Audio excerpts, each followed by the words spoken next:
Morning, good afternoon, good evening. Thank you for joining me for today's SMIE Consulting Midweek Roundup. I'm your host, Marty Bennett, and today we'll be discussing 3 issues of international education news that have crossed our feeds in the last 7 days.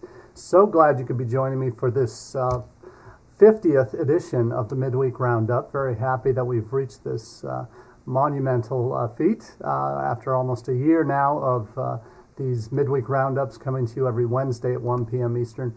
We're glad today that we'll be able to share our 50th installment of this half-hour show. To that end, I want to make sure everybody's aware of these roundups are recorded on the Facebook page for SMIE Consulting and are available immediately after each live show.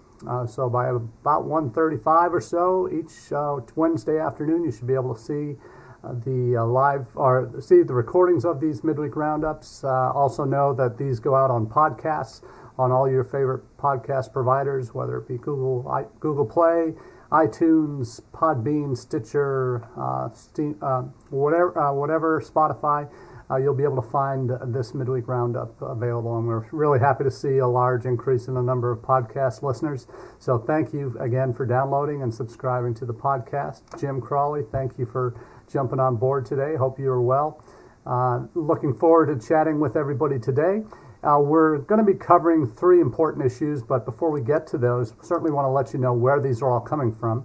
In addition to the SMIE Consulting website, smieconsulting.org, we also provide another free resource to anyone who's listening, who's interested, at our SMIE Consulting subscribe page.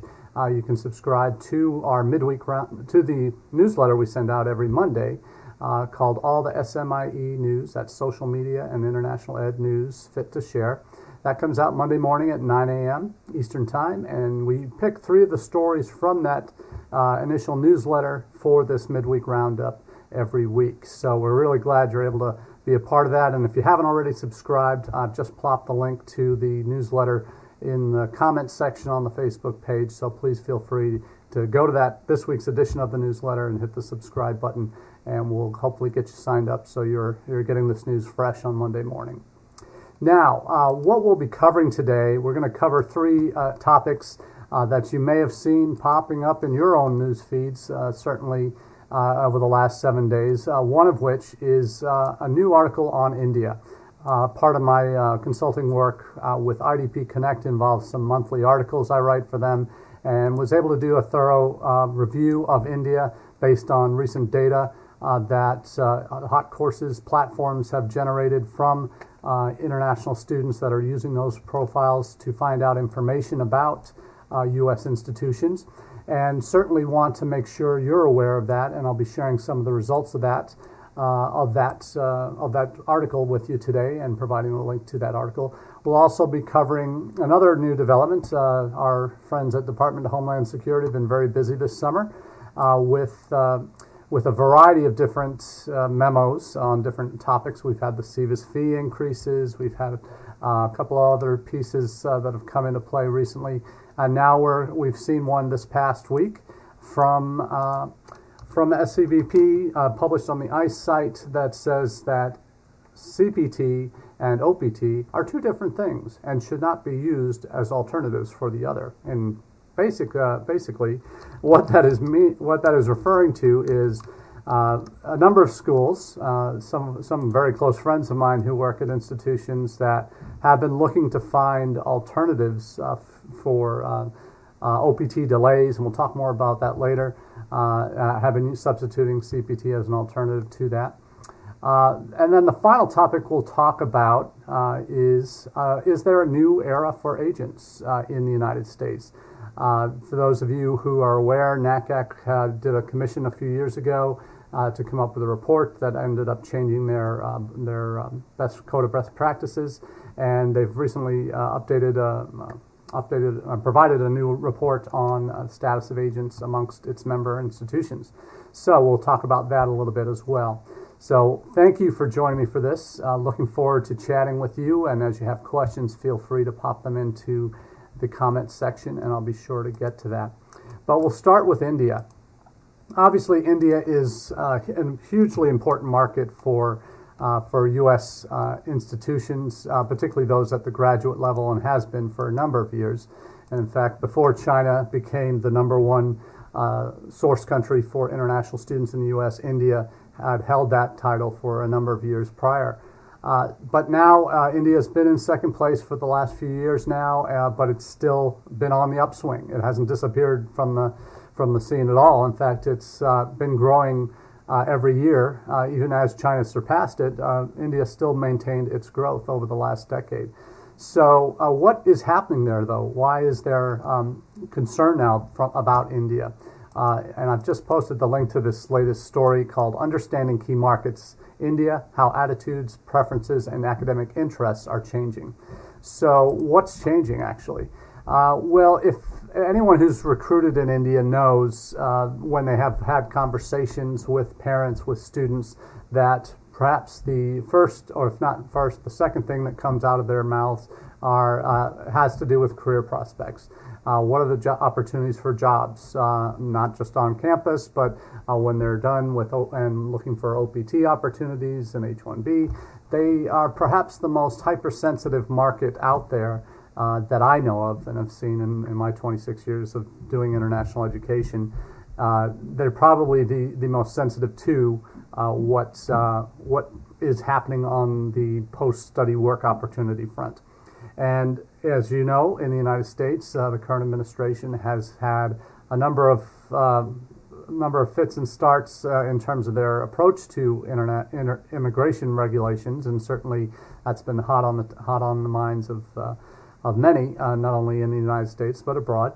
And Lou, thank you for joining in. Good to see you back again. Hope you had a productive time at International ACAC, and the cow costume is still intact. Glad to see you're still there.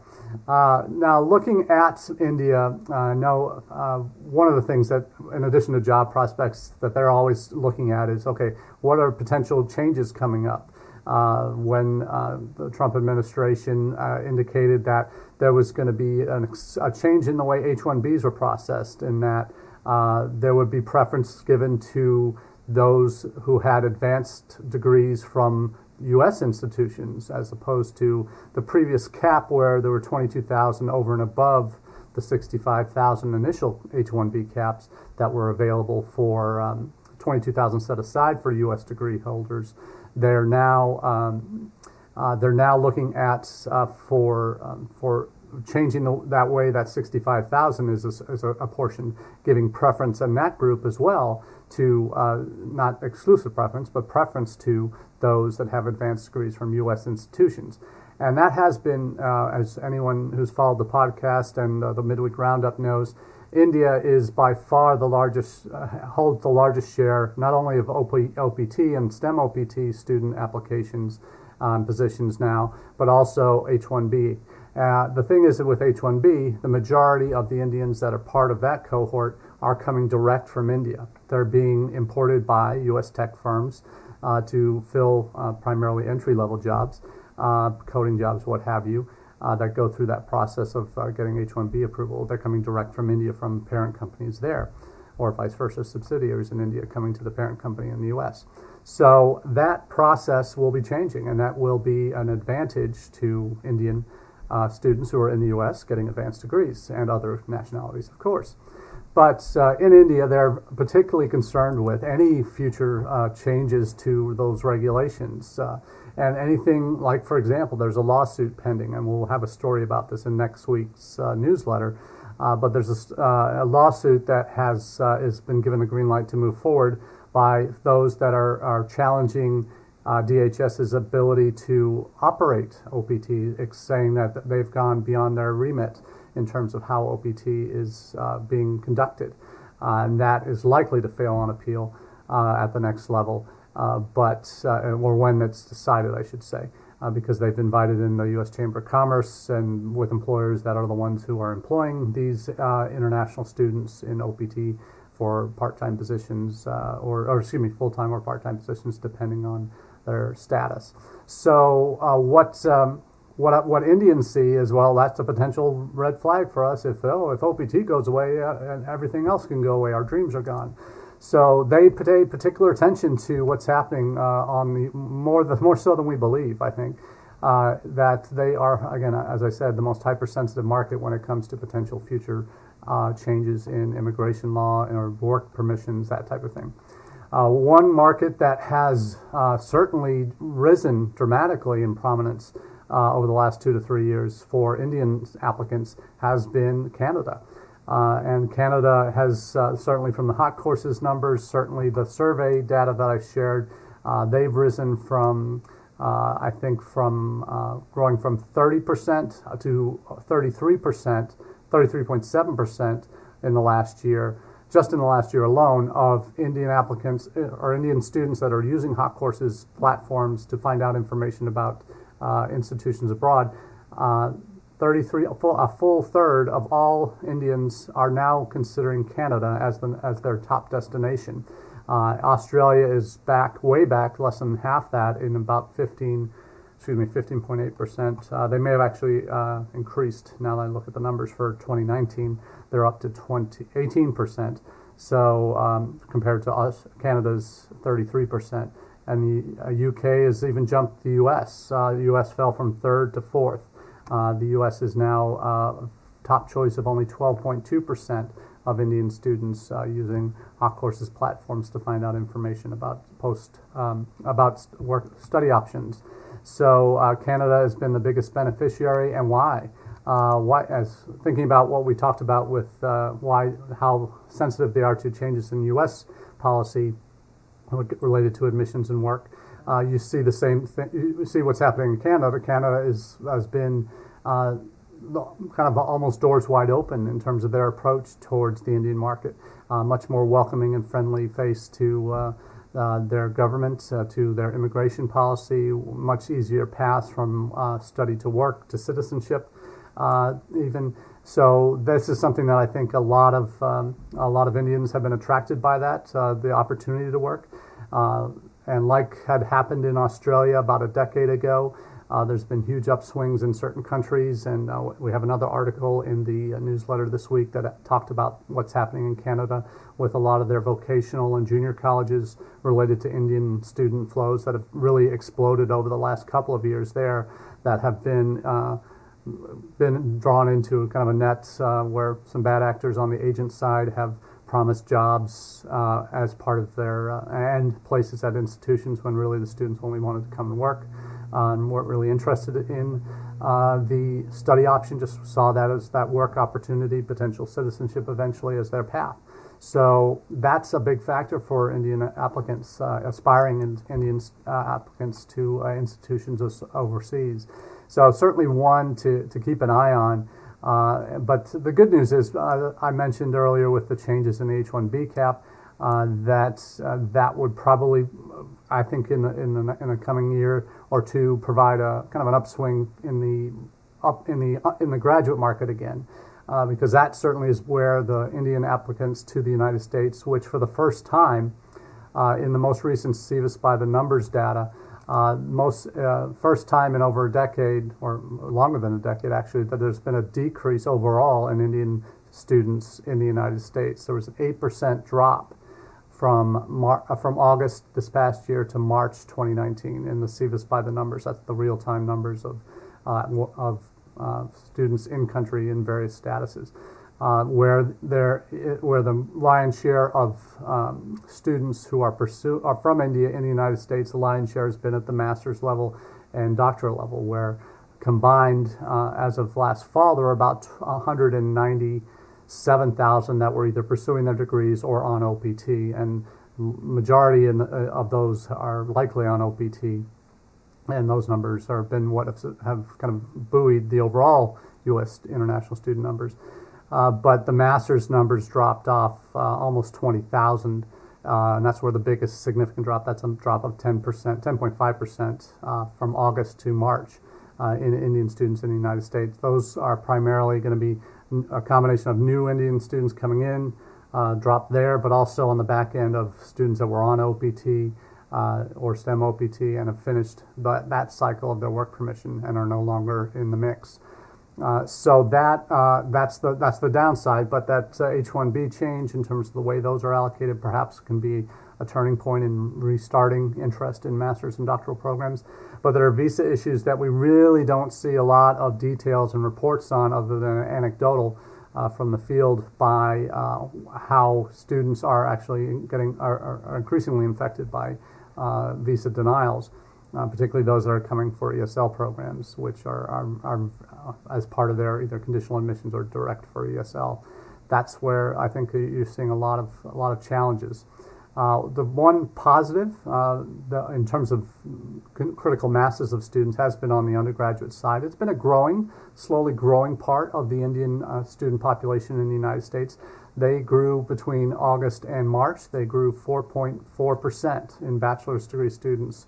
Over about 1,000 students in the last year, 1,000 more Indians coming for undergraduate studies than the year before. So that's positive news. So that's one thing to potentially see. And that's maybe the results of a number of companies that have been doing tours, recruitment tours that have focused on the undergraduate market or by visiting Indian high schools for the last 4 to 5 years. So encouraging to see that continue to grow, and maybe that's a starting point for where to grow.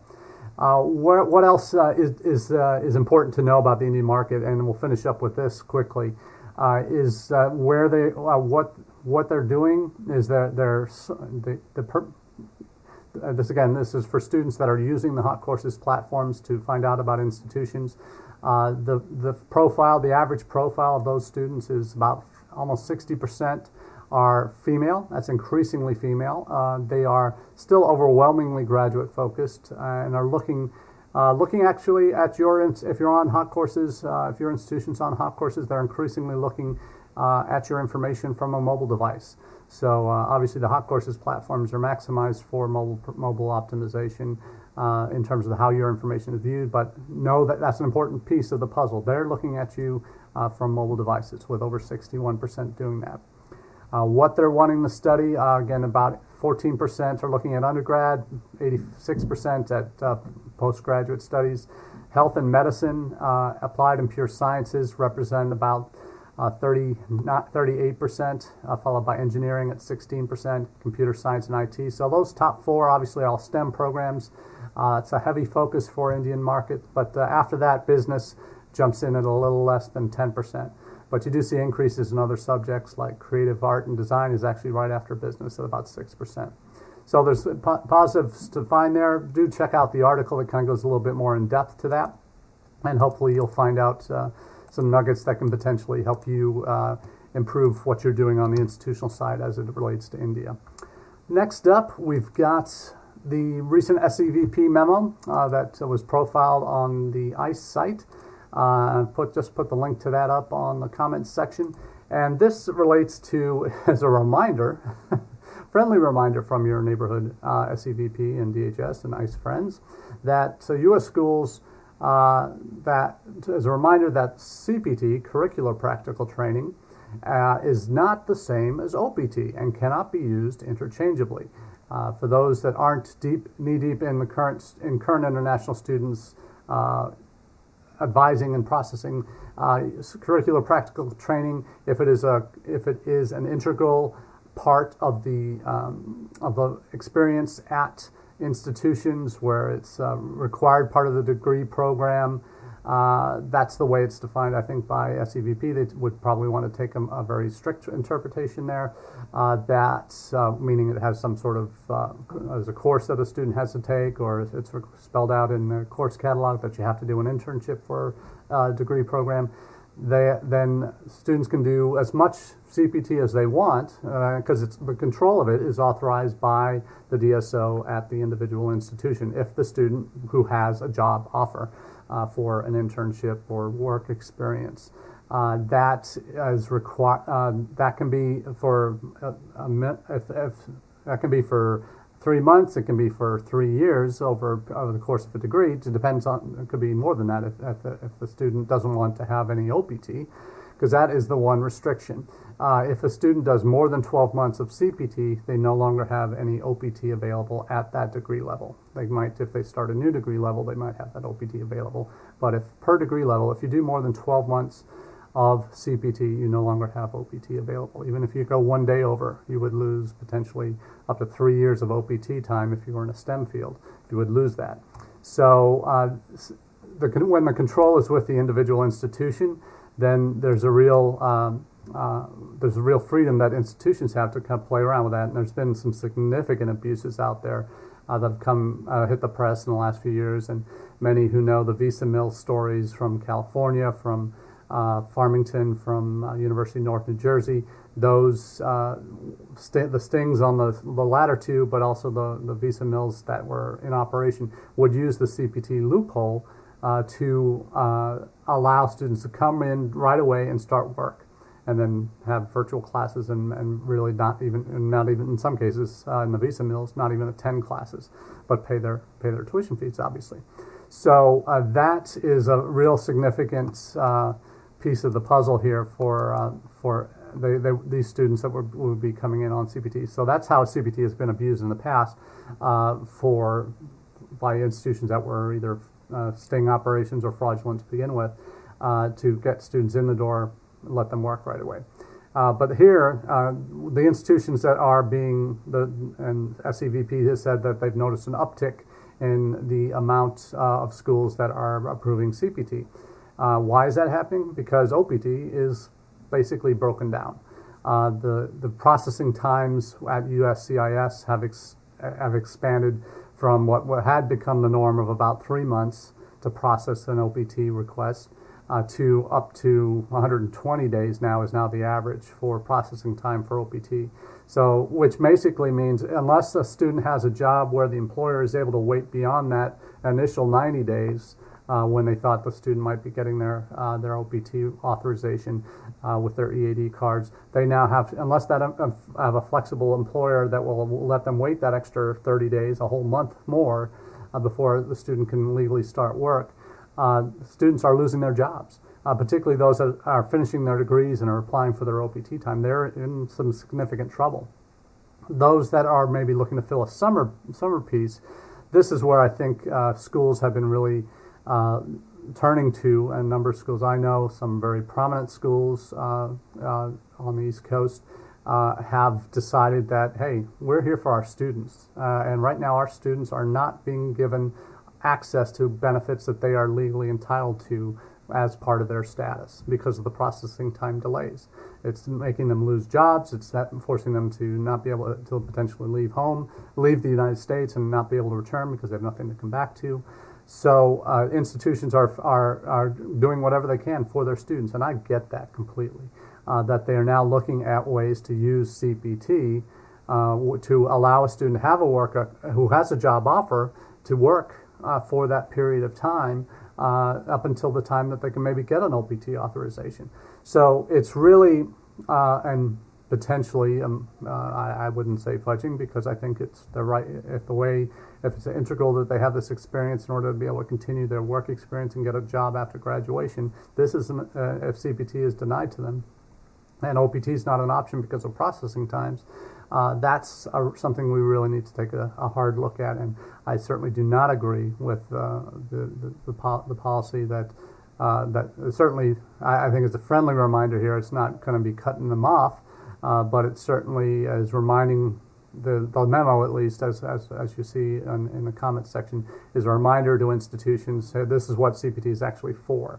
That it must be directly related to the student's major area of study, an integral part of the student's established curriculum, and must occur before students, before the end date on their Form I-20. So if they're graduating in May, they can't be doing, unless they get an extension on their I-20 for their degree. They can't do CPT after that end date, program end date on their I-20s.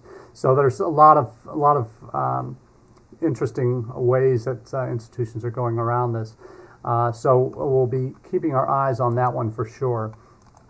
Certainly, if you heard my discussion on this on the CPT side of it, we talked about how In the past, this had been abused widely because of agents that worked for visa mills would bring all these students in, promise them jobs for CPT.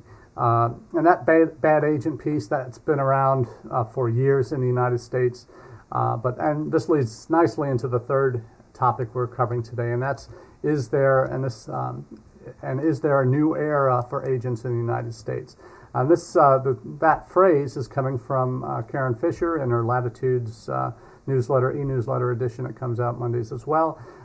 It's a question that she raised: is there a new era for agents in the U.S.? And in her piece, in her newsletter last week, it raised the issues of because of this new there was a new NACAC report, I should say, that looked at survey results from their members on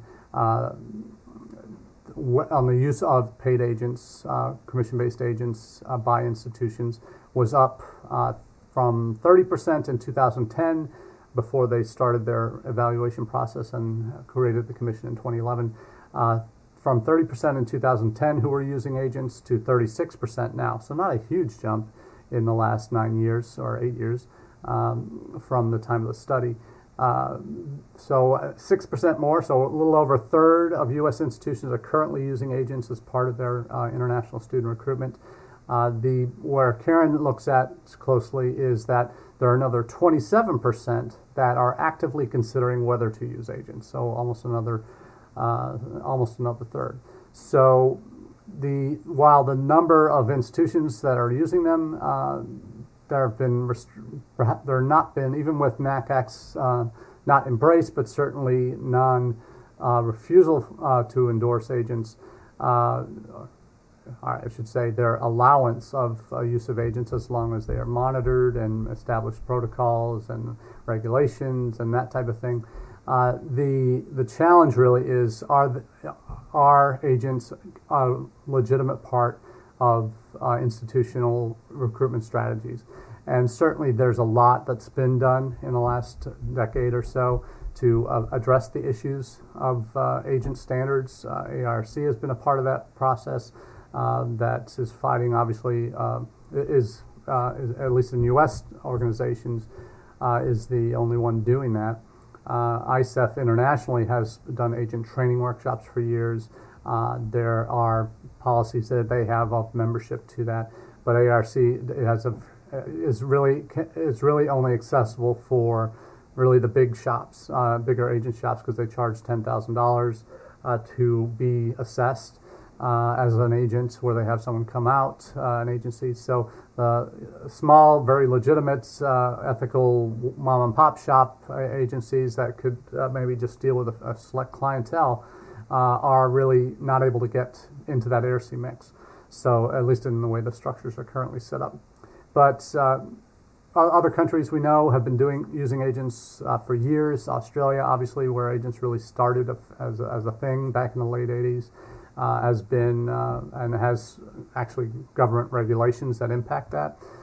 So it's interesting to see where this goes, and I really encourage you all to check out the actual NACAC report. I'm posting the link to that now as well. And that does have some of the data that we just mentioned as well. But it does look at some of the kinds of institutions that are more likely to be using agents. And that you see, certainly the more selective institutions are probably less likely. So for institutions that select or accept less than 50% of applicants, of those that responded to the survey, less than 8% were using agents. Whereas if your institution accepted 50 to 70%, 35% of you were using agents, and more than 70% represented almost half of you would be using agents who responded to the survey. So that has a lot to do with it. So the less selective you are, the more likely it is your institution would be using agents. And the pieces on what do you have as part of your agent policies, either before you select somebody, do you require recommendations? Do you require contracts? Do you do training and in-person training?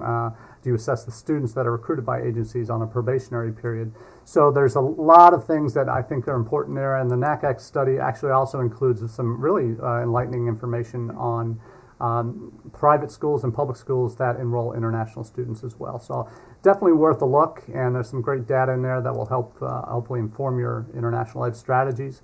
What I would say is there's a lot more to come on this. I think certainly there's been a lot of changes over the last year with Education USA as a network now opening doors for to work with agents that represent particular universities. There's been fairs in India that agents who represent universities are allowed to attend. How that shapes out in other countries will be TBD, but certainly a lot to keep our eyes on as we move forward. So I want to say thank you again to all of you who have joined me for this episode of Midweek Roundup. Please thank you again to those who are podcasting this or watching the recordings on either the Facebook page or our YouTube channel. Really grateful that you're part of our network here, and looking forward to catching up with each of you in the weeks and months to come. Have a wonderful day.